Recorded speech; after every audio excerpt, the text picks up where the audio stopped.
Hi అండి, welcome back to Karuna's cooking channel. ఈరోజు recipe idli పొడి. రోజు చట్నీ చేయాల్సిన పని లేకుండా వేడి వేడి ఇడ్లీ పైన నెయ్యి వేసుకుని ఈ పొడి వేసుకుని తిన్నాము అంటే చాలా బాగుంటాయి.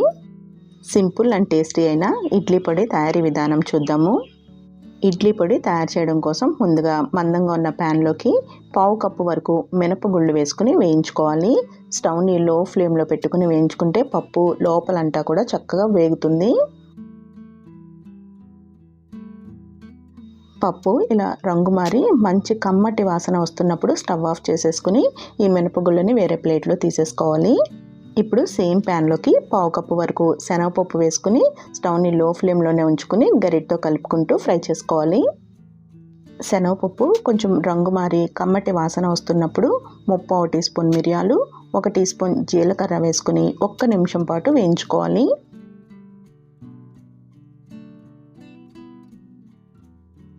శనగపప్పు, మిరియాలు, జీలకర్ర వేగిన తర్వాత దీనిలోకి 5 వెల్లుల్లి రెమ్మలు, ఇంకా చిన్న ఉసిరికాయ సైజ్ అంతా చింతపండు వేసుకోవాలి. చింతపండు చాలా తక్కువగా వేసుకోండి, మరీ ఎక్కువైనా కానీ మనకి పొడి టేస్ట్ అంతా మారిపోతుంది. 1/2 మినిట్ వేయించుకున్న తర్వాత స్టవ్ ఆఫ్ చేసేసుకుని చల్లారనివ్వాలి. ఇప్పుడు సేమ్ ప్యాన్లోకి 1 టేబుల్ స్పూన్ వరకు నెయ్యిని వేడి చేసుకుని 8 వరకు ఎండుమిరపకాయలు వేసుకుని వేయించుకోవాలి. ఎండుమిరపకాయలు పలంగా వేసేసేటట్టయితే ఎండుమిరపకాయలని చిన్నగా కొంచెం కట్ చేసుకుంటే పేలకుండా ఉంటాయి. ఎండుమిరపకాయలు దోరగా వేగిన తర్వాత స్టవ్ ఆఫ్ చేసేసుకుని ఎండుమిరపకాయలని వేరే ప్లేట్లోకి తీసేసుకోవాలి. ఇప్పుడు మిక్సీ జార్లోకి వేయించుకుని చల్లారబెట్టిన ఎండుమిరపకాయలు, ఇంకా రుచికి సరిపడా ఉప్పు వేసుకుని గ్రైండ్ చేసుకోవాలి.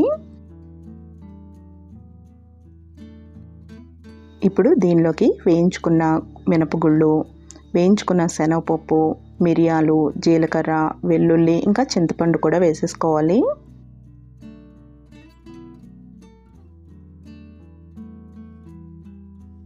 ఇంకా దీనిలోకి 1/2 టీ స్పూన్ వరకు ఇంగువ కూడా వేసుకుని మెత్తగా గ్రైండ్ చేసుకోవాలి. ఇప్పుడు ఒకసారి టేస్ట్ చెక్ చేసుకోవాలి. సాల్ట్ ఏమైనా తగ్గినట్టయితే ఇప్పుడు యాడ్ చేసుకోవచ్చు. ఇడ్లీ పొడి రెడీ అయిపోయిందండి. ఈ పొడి అన్నంలోకి కూడా బాగుంటుంది. వేడివేడి అన్నంలోకి నెయ్యి వేసుకుని తింటే కూడా చాలా కమ్మగా బాగుంటుంది. ఇడ్లీ పొడిని తయారు చేసుకున్న తర్వాత మిక్సీ జార్లోంచి వేరే ప్లేట్లోకి తీసేసుకుని కొంచెం చల్లారిన తర్వాత ఇలా గాజు సీసాలో స్టోర్ చేసుకోవాలి. ఇలా తయారు చేసుకున్న ఇడ్లీ పొడి సంవత్సరం అయినా కానీ నిల్వ ఉంటుంది. ఎంత నిల్వ ఉన్నా కానీ ఫ్రెష్గా తింటే ఆ టేస్ట్ ఎంజాయ్ చేయగలుగుతారు. కాబట్టి ఇలా 1/2 కప్పు లేదంటే 1/2 కప్పుతో తయారు చేసుకుని చూడండి, చాలా బాగుంటుంది. ఇడ్లీ పొడి రెసిపీ నచ్చింది కదండి. మరొక రెసిపీతో మళ్ళీ కలుద్దాము.